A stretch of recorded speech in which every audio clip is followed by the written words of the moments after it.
बर्खा लाग्यो बर्खा चैतको महिना बर्खा लाग्यो आज 6 गते चैतको 7 गते आज 7 गते बर्खा लाग्यो झौँकिरी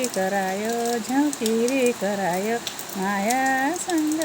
भेट हुन हरायो हो लौ मार्यो पानी पर्यो कहीँ जान आउन गाह्रो छ भलभलमा पानी परेको छ पुराना उठी पानी परेको छ खोरा उठेर पानी परेको पानी लामो समय पर्छ रे गाइजहरू पानीले घरभित्रै थुन्ने भएको मसुरो पनि बिगार्यो अलिअलि पाकेका गहुँ होलान् तिनी पनि बिगार्यो तरकारीहरूमा अस्ति असिनो परेर त्यसै बिगार्यो